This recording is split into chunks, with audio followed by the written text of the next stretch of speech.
Saudara-saudara kekasih, puji dan syukur kepada Tuhan kita bisa bertemu lagi di dalam acara renungan harian Gereja Persekutuan Kristen Pangkal Pinang.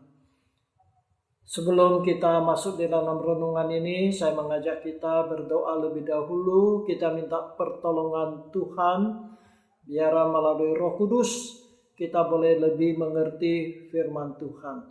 Mari kita berdoa. Bapa di dalam sorga, terima kasih ya Tuhan, di dalam masa pandemi virus corona ini, kami masih diberi kesempatan bersama untuk merenungkan firman Tuhan. Kami mohon Roh Kudus pada saat ini membuka hati dan pikiran kami, biar renungan firman Tuhan hari ini boleh menjadi pedoman bagi kehidupan kami. Kami serahkan waktu ini ke dalam tangan kuasa-Mu. Mohon Tuhan pimpin kami dari awal sampai selesai. Dalam nama Tuhan Yesus kami berdoa. Amin. Saudara-saudara sekalian, pada hari ini saya ingin mengajak saudara sekalian memikirkan satu topik atau satu tema, yaitu mengenai amal bakti orang Kristen. Jadi maksudnya adalah apakah kita orang Kristen harus melakukan amal bakti atau berbuat baik. Banyak orang menganggap bahwa kita itu diselamatkan bukan karena perbuatan kita, tetapi iman kita kepada Yesus Kristus. Maka kita tidak perlu lagi berbuat baik, tidak perlu berbuat amal. Ayat yang mereka dasarkan itu adalah yang di dalam Efesus pasal 2 ayat 8 dan 9 memang mengajar kepada kita bahwa kita diselamatkan karena anugerah Tuhan, karena iman kita. Saya bacakan Efesus pasal 2 ayat 8 dan 9. Sebab karena kasih karunia kamu diselamatkan oleh iman. Itu bukan hasil usahamu, tetapi pemberian Allah. Itu bukan hasil pekerjaanmu. Jangan ada orang yang memegahkan diri. Jadi saudara sekalian, ayat ini dengan jelas mengatakan bahwa kita diselamatkan karena iman kita. Karena itu adalah anugerah Tuhan, bukan karena perbuatan kita. Apakah dengan demikian berarti kita tidak usah melakukan kebaikan? Kalau kita perhatikan ayat selanjutnya, yaitu di dalam Efesus pasal 2 ayat 10, saya bacakan. Karena kita ini buatan Allah, diciptakan dalam Kristus Yesus untuk melakukan pekerjaan baik yang dipersiapkan Allah sebelumnya. Ia mau supaya kita hidup di dalamnya. Nah, ayat ini mengingatkan kita bahwa Tuhan menyelamatkan kita dengan anugerahnya supaya kita melakukan perbuatan yang baik. Perbuatan yang baik itu apa? Yaitu amal bakti. Melakukan hal-hal yang menolong orang, berbuat amal kepada sesama manusia. Jadi saudara sekalian, disinilah kita melihat bahwa orang yang sudah beriman kepada Tuhan Yesus harus ada perbuatan yang baik. Harus melakukan hal-hal yang bersifat amal kepada sesama manusia. Paulus juga mengingatkan kita melalui suratnya kepada Timotius di dalam 1 Timotius pasal 6 ayat 17 sampai 19. Di situ Paulus menegaskan bahwa kita harus berbuat baik kepada sesama kita manusia. Saya bacakan 1 Timotius pasal 6 ayat 17 sampai 19. Peringatkanlah kepada orang-orang kaya di dunia ini agar mereka jangan tinggi hati dan jangan berharap pada sesuatu yang tak tentu seperti kekayaan, melainkan pada Allah yang dalam kekayaannya memberikan kepada kita segala sesuatu untuk dinikmati. peringatkanlah agar mereka itu berbuat baik, menjadi kaya dalam kebaikan, supaya memberi dan membagi, dan dengan demikian mengumpulkan sesuatu harta sebagai dasar yang baik bagi dirinya di waktu yang akan datang untuk mencapai hidup yang sebenarnya. Jadi saudara sekalian, ayat-ayat ini menjelaskan bahwa kita orang yang punya harus berbuat baik, berbuat amal, menolong mereka orang-orang yang dalam kesulitan. Dengan kata lain, kita pun harus berbuat amal. Nah, saudara sekalian, hari ini saya mengajak kita melihat berapa hal tentang berbuat baik atau berbuat amal ini. Yang pertama, kita berbuat amal, kita harus mempunyai motivasi yang benar. Motivasi yang benar, seperti tadi saya katakan, kita melakukan kebaikan bukan untuk mendapat keselamatan. Karena keselamatan itu adalah anugerah Tuhan melalui iman kita kepada Yesus Kristus. Jadi kita diselamatkan bukan karena kita berbuat amal. Inilah yang membedakan amal kita dengan amal orang-orang yang tidak percaya kepada Yesus Kristus.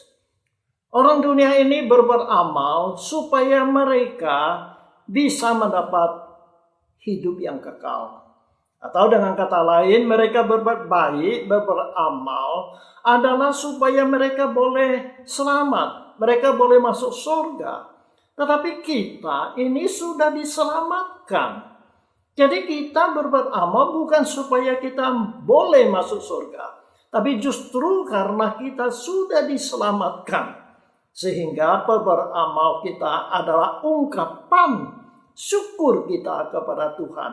Jadi berbuat amal kita itu adalah hasil daripada pertobatan kita, supaya kita memuliakan nama Tuhan.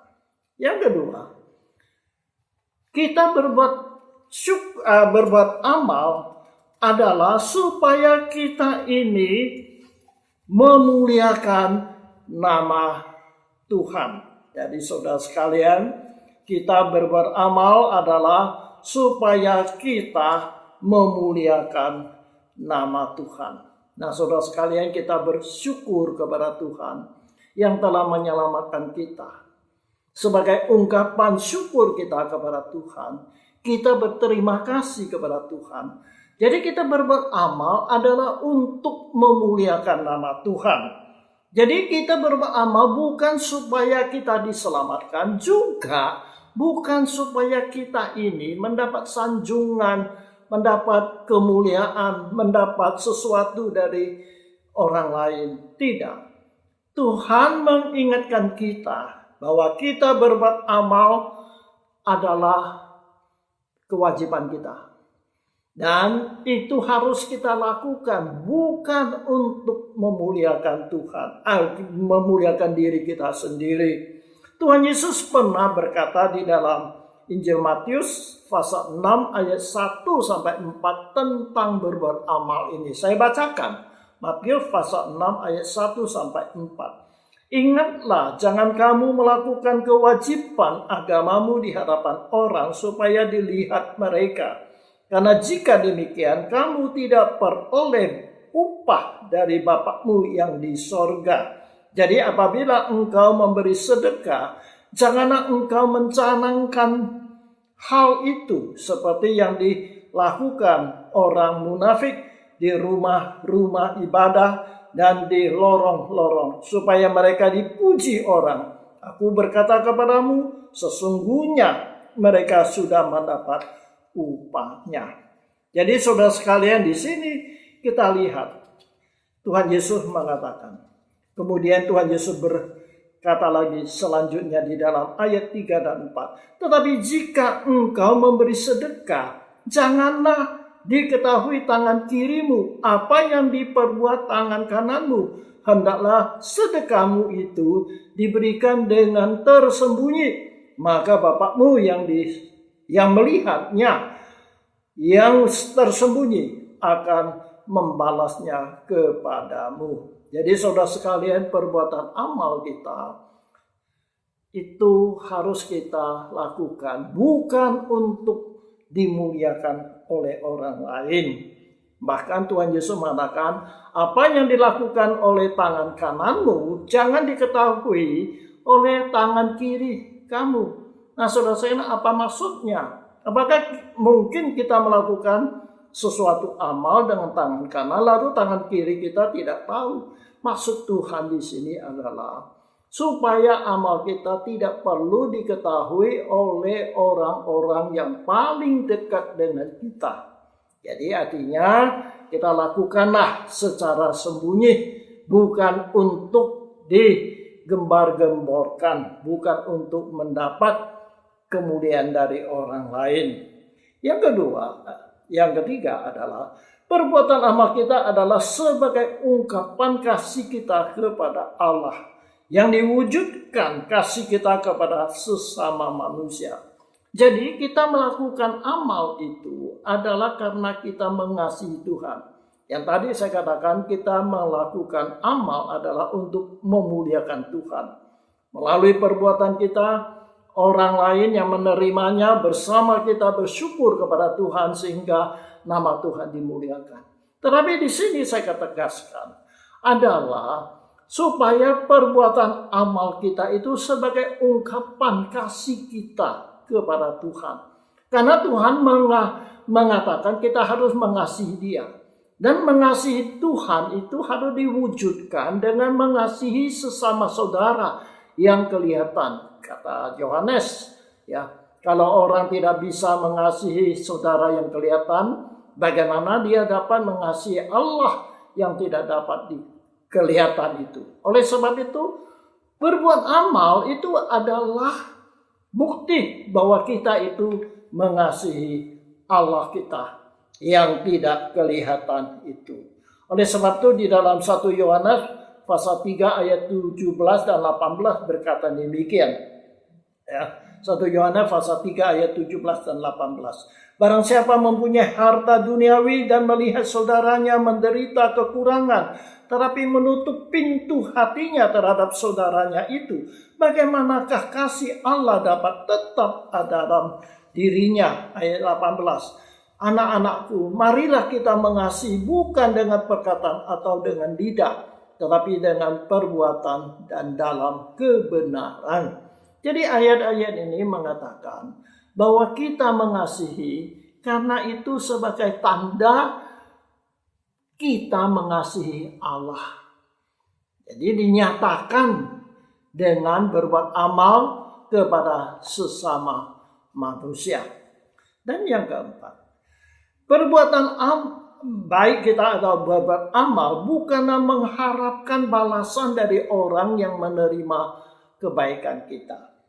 Jadi saudara sekalian, kalau kita berbuat sesuatu baik kepada seseorang, janganlah kita mengharapkan orang itu satu waktu, satu hari akan membalas kita dengan kebaikan. Jadi ibarat kita invest, ya. Kita berlakukan sesuatu yang baik kepada si A, lalu kita menuntut si A ini pada satu hari dia harus berbuat baik kepada kita. Tidak boleh begitu, saudara sekalian. Harusnya kita melakukan kebaikan kepada seseorang. Kita tidak usah mengharapkan orang itu membalas kepada kita. Apakah orang itu mau terima kasih kepada kita atau tidak? Kita tidak usah menuntut. Karena kita melakukannya karena Tuhan. Karena kita mengasihi Tuhan. Jadi perbuatan kita itu kita tidak minta orang itu balas kepada kita.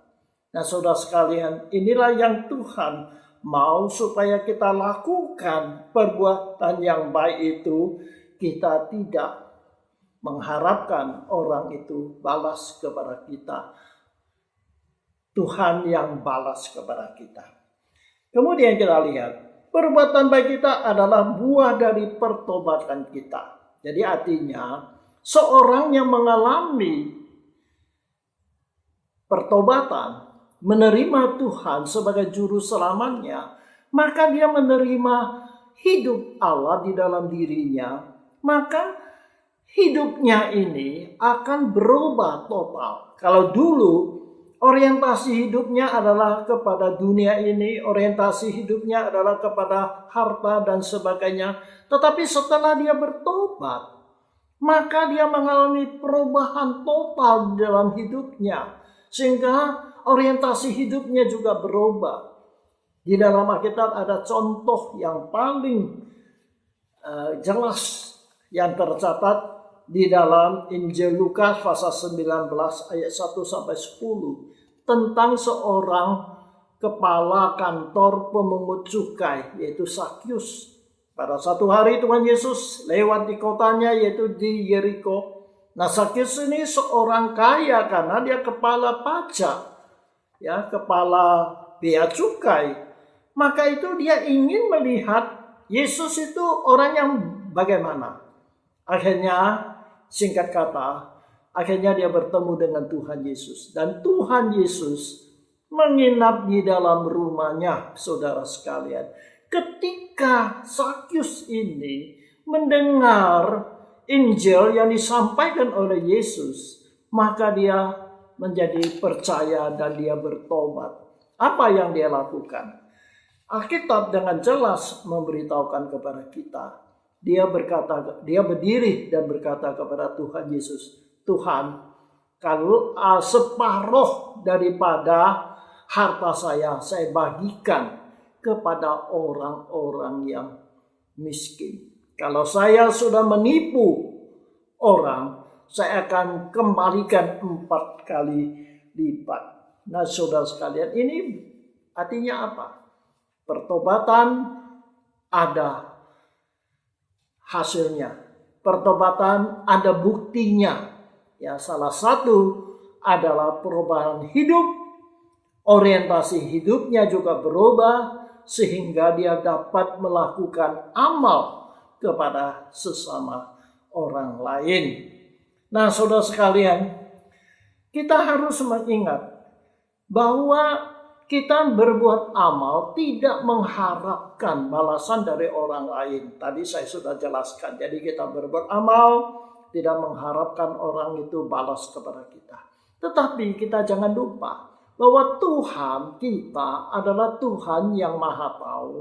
Tuhan kita Maha Kasih. Dan Allah kita adalah Maha Murah. Maka di dalam Allah banyak berkat disediakan bagi orang-orang yang mengasihi Dia. Oleh sebab itu, salah satu berkat yang Tuhan akan memberikan kepada kita adalah jikalau kita melakukan amal kepada orang yang susah, orang miskin, maka Tuhan akan memberkati kita, akan membalas kepada kita. Di dalam Alkitab, di Amsal pasal 19 ayat 17, ada satu ayat yang bagus sekali. Saya bacakan untuk kita. Amsal 19 ayat 17.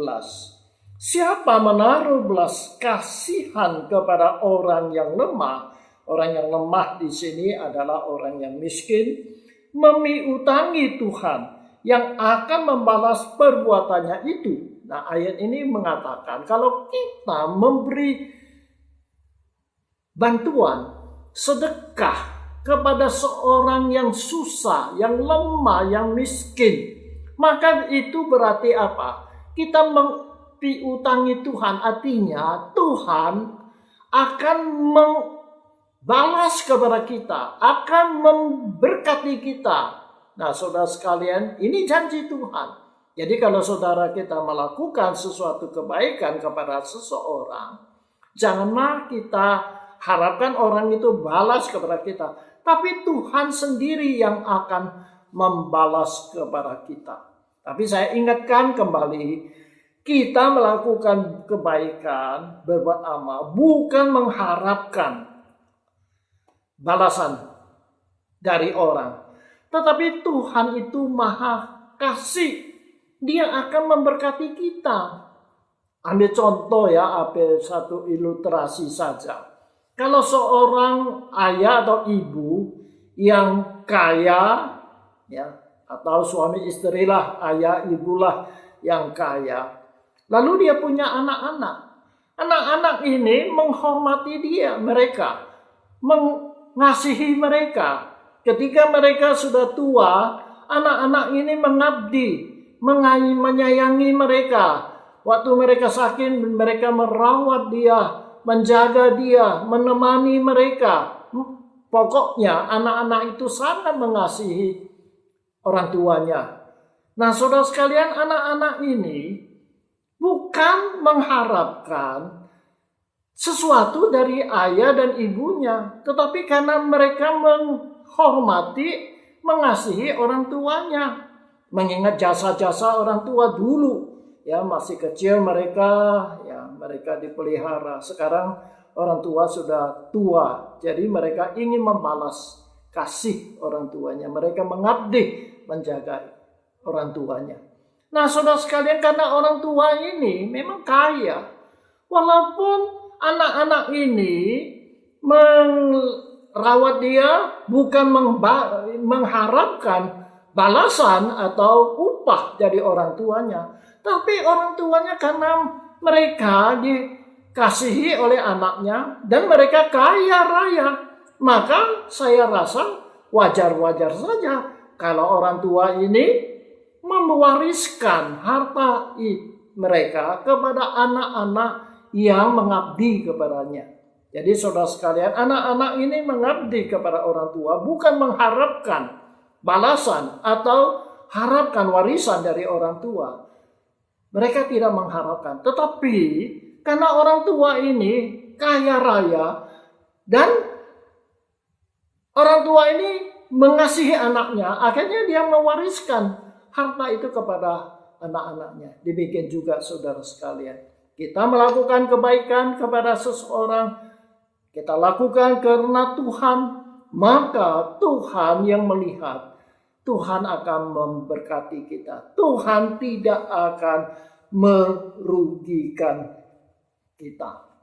Yang kedua adalah berbuat amal, berbuat baik ini atau berbuat sedekah kepada orang yang miskin, maka kita akan mendapat berkat di dalam sorga. Tuhan Yesus di dalam Injil Matius pasal 6 ayat 19 sampai 11, di situ dia mengajar kita supaya kita menyimpan harta di sorga. Nah, bagaimana kita dapat menyimpan harta kita di sorga? Salah satu caranya adalah dengan berbuat baik kepada orang yang miskin. Nah, saudara sekalian, di dalam Injil Matius pasal 6 ayat 21 itu ceritakan ada seorang muda datang kepada Yesus, tanya apa yang dia harus lakukan supaya dapat hidup yang kekal. Dan Tuhan Yesus mengajar dia melakukan hukum Taurat dan sebagainya. Kemudian anak muda ini mengatakan, semuanya sudah saya lakukan sejak kecil, sejak dulu. Tapi maka itu Tuhan Yesus mengatakan, kalau engkau mau jadi sempurna, pulang jualkan hartamu, bagikan kepada orang miskin, lalu ikut aku. Dan engkau akan mempunyai harta yang di sorga. Saya bacakan di dalam ayat 19, pasal 19 ayat 21, kata-kata Tuhan Yesus kepada orang muda ini. Kata Yesus kepadanya, jikalau engkau hendak sempurna, pergilah, jualah segala milikmu, dan berikanlah itu kepada orang-orang miskin, maka engkau akan peroleh harta di surga. Kemudian datanglah kemari dan ikutlah aku. Kalau engkau mensedekahkan hartamu kepada orang miskin, maka engkau akan mempunyai harta di surga. Itulah salah satu cara kalau kita ingin menyimpan harta kita di surga, yaitu kita memberi sedekah kepada orang-orang yang susah. Jadi saudara sekalian, kesimpulannya, kita orang Kristen memang tidak berdasarkan amal bakti kita supaya kita boleh masuk surga. Tidak, itu anugerah Tuhan. Nggak usah bayar. Tetapi berbuat amal itu adalah akibat yang pasti terjadi kalau kita sudah bertobat.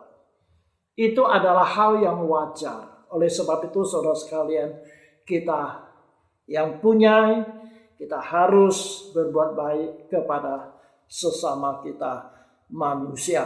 Ya, karena itu kita akan mendapat berkat dari Tuhan. Itu janji Tuhan. Tuhan akan memberkati kita.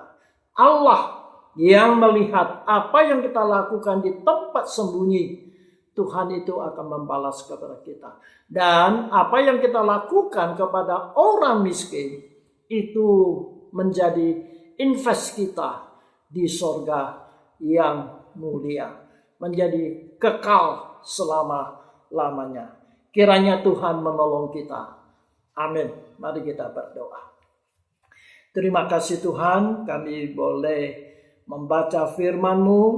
Kami bersyukur kami diselamatkan karena iman kami kepada Yesus itu bukan karena perbuatan kami. Itu adalah anugerah Tuhan.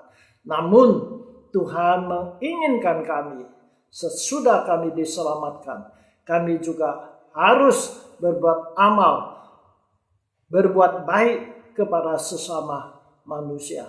Kami tidak mengharapkan mereka membalas kepada kami, tetapi Tuhan yang Maha Tahu, Maha Kasih, pasti tidak akan membiarkan kami. Engkau akan berkati kami. Terima kasih Tuhan, kami berdoa bagi saudara-saudara kami yang mempunyai kelebihan berkat-berkat Tuhan supaya kami bagikan kepada orang-orang yang lain. Demikian juga saudara sekalian, walaupun kami bukan orang kaya, tetapi biarlah kami mempunyai hati yang mengasihi Engkau, mengasihi saudara-saudara kami. Kami pun dapat melakukan sesuatu yang baik untuk saudara-saudara kami yang kekurangan. Terima kasih Tuhan, inilah permohonan kami. Terima kasih. Dalam nama Yesus kami berdoa. Amin. Terima kasih saudara sekalian. Kita mohon Tuhan berkati kita supaya pada kesempatan lain kita pun bisa ketemu lagi. Amin.